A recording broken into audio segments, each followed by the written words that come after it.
Good morning students. Last lecture में हमने dimensions का किया था अपना। डायमेंशंस का आप लोगों को अच्छे से समझ में आ गया होगा, ठीक है। क्योंकि जो डायमेंशंस का अगर आपको अभी भी क्लियर नहीं हुआ है तो प्लीज उन वीडियोस को आप दोबारा से देखें, ठीक है। क्योंकि डायमेंशंस अगर नहीं आएंगी तो इससे जो नेक्स्ट टॉपिक है हमारा वो आपको क्लियर नहीं हो पाएगा, ठीक है। तो जो नेक्स्ट जो टॉपिक है हमारा, आज हम बात करेंगे किसकी, principal of homogeneity of dimensions. Next topic कौन सा है हमारा, principal of homogeneity of dimensions, ठीक है। तो ये जो प्रिंसिपल है ये क्या कहता है कि according to principle of homogeneity, कि अगर हमारे पास कोई इक्वेशन है तो इक्वेशन की हर एक टर्म की जो डायमेंशन होगी वो क्या रहेगी, हमेशा सेम रहेगी। कोई भी इक्वेशन है हमारे पास, ठीक है, तो उस इक्वेशन की जो हर एक टर्म होगी, जैसे कि हम बात करते हैं कोई भी इक्वेशन है, जैसे एक एग्जांपल लेते हैं उससे और क्लियर हो जाएगा आपको। इसमें क्या कहेंगे कि dimension of each term on both sides of an equation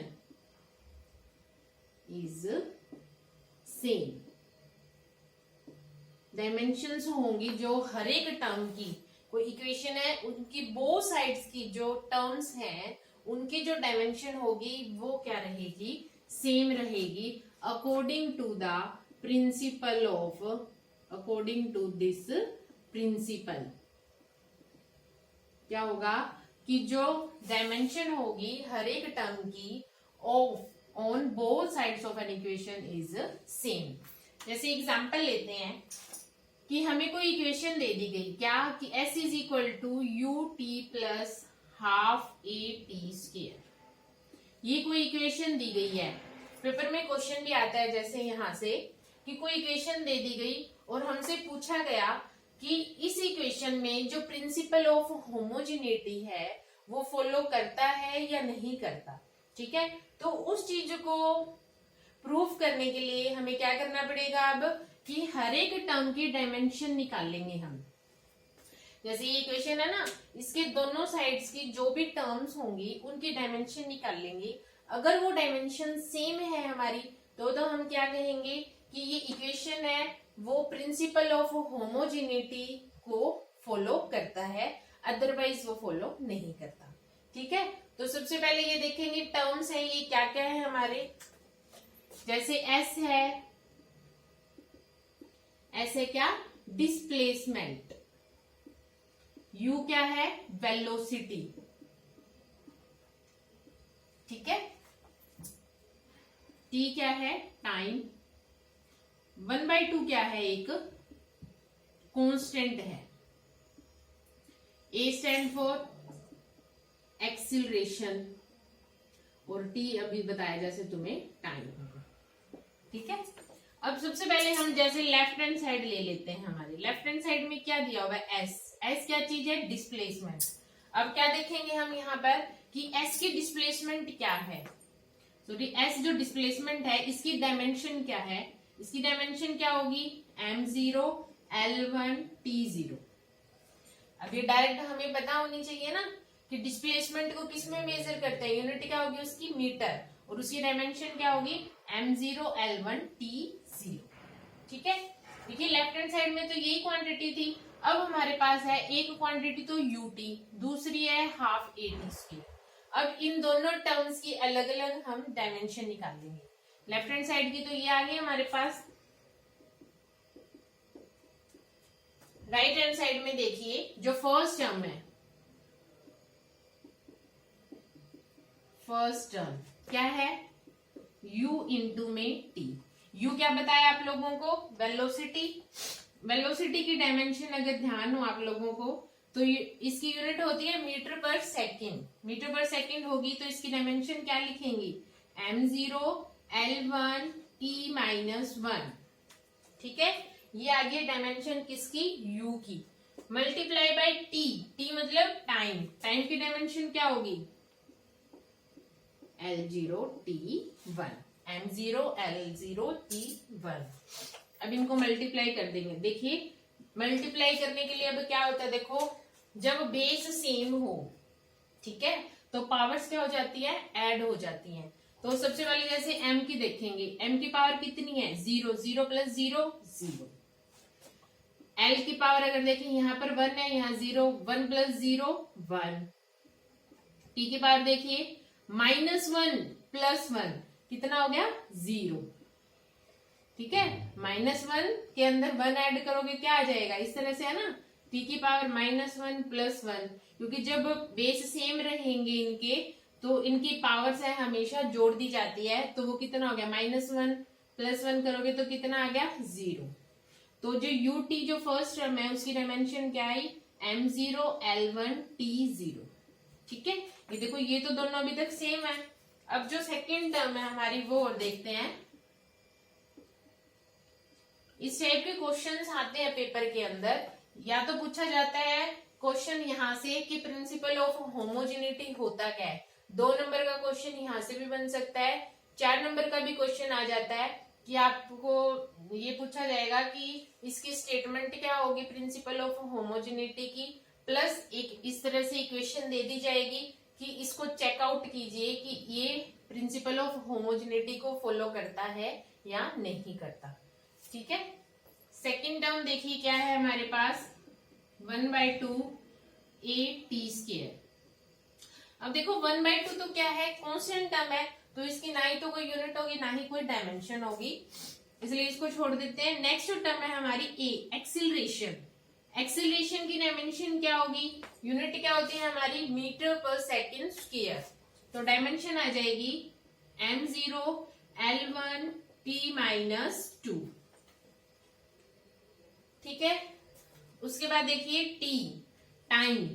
अब यहाँ क्या दिया हुआ है टी का स्क्वायर, तो ये क्या आ जाएगा देखो M0L0T⁻², क्योंकि अगर टाइम 1 होता जैसे यहाँ पर था तो हम इसकी पावर कितने लगा देते 1।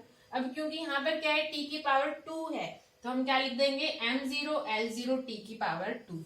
तो ये क्या हो गया देखो, उसी तरह से इनकी पावर्स को ऐड करेंगे M0L1, अब यहाँ देखो -2 + 2 कितना हो गया 0, ये आ गया हमारे पास। इसका मतलब क्या है कि जो अगर हम देखें left hand side is equal to right hand side, क्या आया M0L1T0 is equal to M0L1T0 plus M0L1T0। इसका मतलब क्या देखो कि हर एक टर्म की जो डायमेंशन है इस इक्वेशन की वो क्या है सेम है। इसका मतलब ये जो इक्वेशन थी हमारे पास S is equal to UT plus half AT², ये है जो principle of homogeneity of dimensions है इसको फॉलो करता है, ठीक है। इसी तरह से जैसे और भी एग्जांपल्स दिए जाए आपको पेपर के अंदर, कोई भी इक्वेशन दे दी जाएगी, अब पता क्या होना चाहिए आप लोगों को, उन टर्म्स की डायमेंशंस का पता होना चाहिए। अगर डायमेंशंस पता नहीं होंगी तो इसको सोल्व नहीं कर पाओगे आप। तो अगर आपने वो डायमेंशंस वाला नहीं किया है तो प्लीज उसको दोबारा कर लेना। जो 2 लेक्चर्स मैंने डाले थे डायमेंशंस के उनको आप एक बार दोबारा करेंगे अगर नहीं किया है किसी बच्चे ने, ठीक है। तो अगर उन सब की डायमेंशन आप लोगों को पता है तो ये जो इक्वेशंस है आपकी सॉल्व इजीली हो जाएगी, ठीक है। इसी तरह से और भी एग्जांपल्स आपकी बुक में दिए गए हैं, उनको आप सॉल्व करके देखेंगे। अगर कोई प्रॉब्लम है तो आप वो मुझसे पूछ सकते हैं, ठीक है। एक और एग्जांपल कर लेते हैं इसी से रिलेटेड, एक और एग्जांपल बता देती हूँ आपको क्लियर हो जाएगा।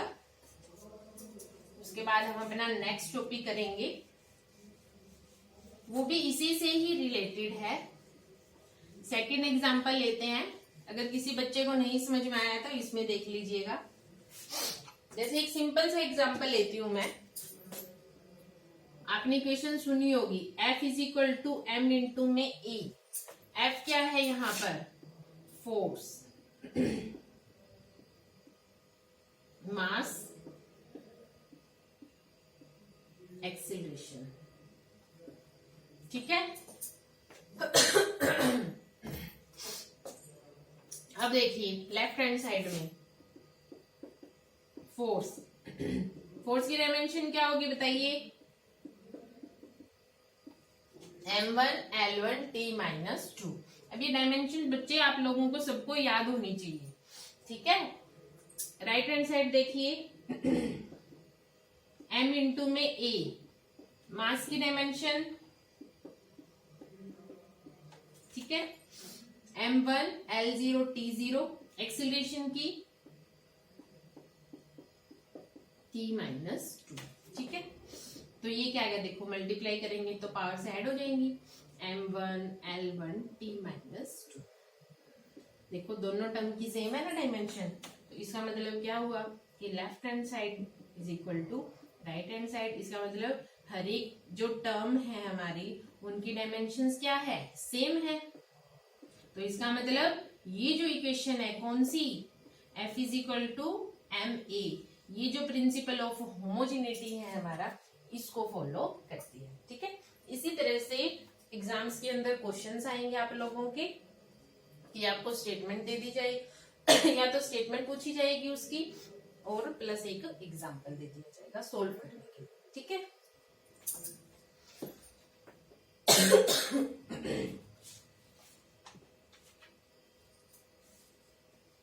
अब देखिए आपको प्रैक्टिस के लिए मैं कुछ और एग्जाम्पल्स देती हूँ, आप प्रैक्टिस करेंगे इसकी।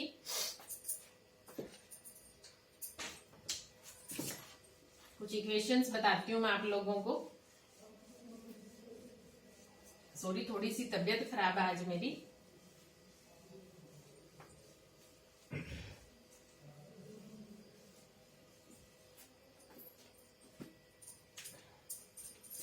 एक इक्वेशन आती है v cube minus u square is equal to 2as square.